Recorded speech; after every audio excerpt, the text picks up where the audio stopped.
फिर आपसे एक बात कहना चाहेंगे, अगर आप चाहते हो अल्लाह आपकी बेटी को इज्जत दे तो आप दूसरे की बेटी को इज्जत दिया करो।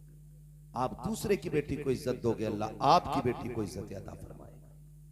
समझ रहे मेरी बात? इसलिए कोशिश करें कि आप दूसरे की बेटी को इज्जत दिया करें। और अल्लाह ने इन रिश्तों में बरकत रखी है। मेहमान जब आते हैं ना, एक तो खाते हैं अपने नसीब का, और जब जाते हैं तो तुम्हारे घर में बरकत छोड़ जाया करते हैं। बेटियां शादी के बाद मेहमान बन जाती हैं, उन्हें देख के चेहरे ना बिगाड़ा करो। और कुछ दामाद खड़ूस टाइप के, मैं तो भाई इससे सख्त जुमला अगर मुझे आता मैं बोलता, ऐसे लोग भी हैं कि पूरा दिन मौज करेगा, लेकिन अगर बीवी चुपके से कहती सुनो जी मेरा बाप आने वाला है कुछ ले आओ, तो अब औकात दिखानी शुरू करता है।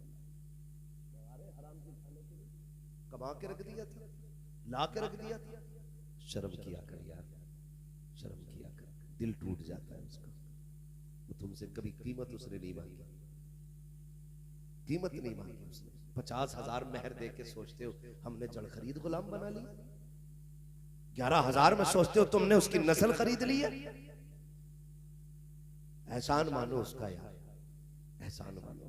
किस गर्मी में तुम्हें बना के खिलाती है, अपने सगे भाई से लड़ जाती है तुम्हारे लिए, अपने बाप से लड़ जाती है तुम्हारे लिए।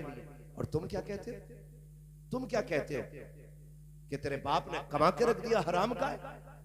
जब तू यारों पे खर्च करता है तब तुझे पैसे की कदर मालूम नहीं होती, जब रिश्तेदारों पे खर्च करने की बात आती है तब कलेजे फटा करते हैं। याद रखिएगा, जो रिश्तेदारों पे खर्च करने से बचता है, अपने ऐसा करीबा पे खर्च करने से बचता है, रिश्तेदारों को खिलाने से बचता है, उसके घर में रहमत रखी नहुसत आया करती है। अगर चाहते हो घर में बरकत आए, रिश्तेदारों को मुस्कुरा के खिलाया करो, खुदा की रहमतें मुस्कुरा के आया।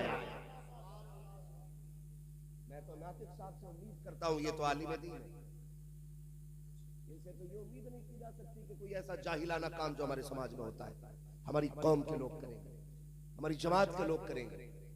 मगर आपसे इतनी गुजारिश है, आप रिश्ते निभाने की कोशिश कीजिए, रिश्ते निभाने की कोशिश कीजिएगा। दीनदार लाइए तलाश करके बैठिए अपने घरों में, इसलिए कि जब औरत पारसा होती है तो फिर नस्ल भी पारसा होती है। तुम्हारे बच्चों के सुधरने बिगड़ने के जिम्मेदार मौलाना लोग नहीं है, ये भी सुन लो कान खोल के, समझ रहे मेरी बात? आपके बच्चे अगर बिगड़ते हैं तो इसके जिम्मेदार मौलाना लोग नहीं है।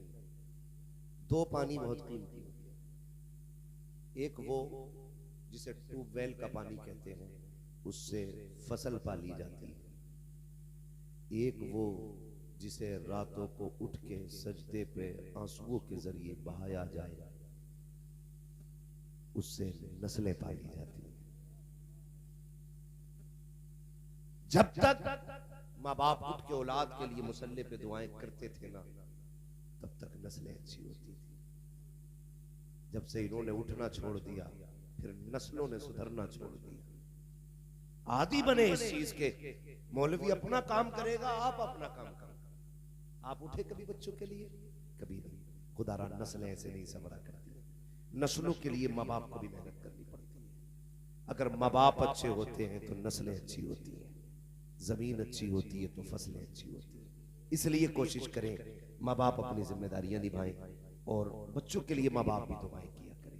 करेंगे इंशाअल्लाह, आदी बनेंगे इंशाअल्लाह, बोलो इंशाअल्लाह। हाँ, ये कोशिश की जाए कि हम अपनी नस्लों को एक अच्छी राह दिखाएंगे, एक अच्छे रास्ते पर चलाएंगे। माएँ भी बड़ी एक्सपर्ट है, बच्चा जरा सा गड़बड़ करे मोबाइल दे दिया, ले चला। 6 महीने का था तब से मुट्ठी में मोबाइल है, अब कह रही है छोड़ी ना रहे। सुनो भाई, आप भी बड़े सीधे लोग हो, मुझसे कह रहे आप कोई ताबीज दे दो, हमारी मियां बीवी की नहीं बनती, तो मैंने कहा जिसके पास आया अगर इसकी बनती होती। अरे भाई, हम उससे सितारे मिलवाने जा रहे हैं जिसके खुद 40 साल से नहीं मिले।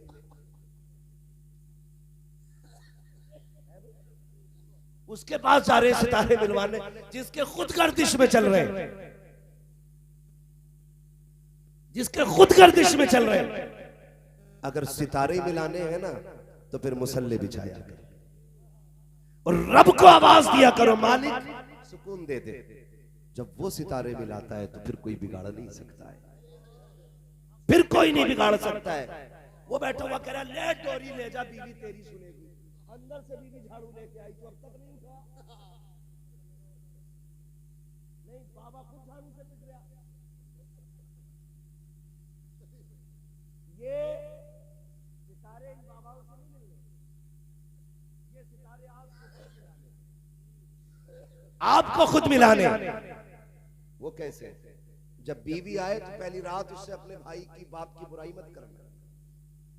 इतना हमदर्द समझ ले है ये कथा। सबसे पहले कहता मेरे भैया से होशियार रहिए, तो जेब काट ली थी और मेरी अम्मा से तो बच के ही रही है। चाबी उसकी जेब में जो रहती है 8-10 है, कोई सा भी ताला खुल सकता है। जो सारी बातें एक रात पहले बता दी तूने, अब वो इज्जत करेगी तेरे भैया की, बाप की इज्जत करेगी वो, माँ की इज्जत करेगी वो। होशियार बनते हो ना। तारीख उठा के देख, मेरे हुजूर का आंगन है, आने वाली खातून हजरत हलीमा सादिया है। जैसी आई घर के अंदर, हजरत खदीजतुल कुबरा उठ के खड़ी होगी। जितनी देर घर में रही, हजरत खदीजा बैठी नहीं। महबूब अलैहिस्सलाम ने फरमाया खदीजा ये बताओ जब तक हलीमा सादिया यहां रही मेरी अम्मी, आप बैठी क्यों नहीं? कहने लगी महबूब इसलिए नहीं बैठी कहीं उनके हुक्म की तामील में ताखीर ना हो जाए। क्या बोले? कहीं उनके हुक्म की तामील में देर ना हो जाए, इसलिए बैठी नहीं थी। क्योंकि उम्मुल मोमिनीन ये कहने लगे मैंने पूरी जिंदगी महबूब को अपनी माओ का इज्जत से तज़किरा करते सुना था। अगर तुम बीवी के सामने मां का इज्जत से तज़किरा करोगे, उसकी हिम्मत नहीं है वो कह सके मेरा बच्चा नहीं खिलाया।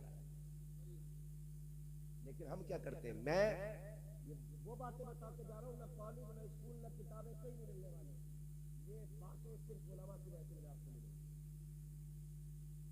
आप कॉलेज और स्कूल के जरिए इंजन सवार सकते हैं, चाहे वो टेम्पो का हो या हवाई जहाज का, लेकिन मुस्तफा के मदरसे के जरिए जिंदगी सवार सकते हैं।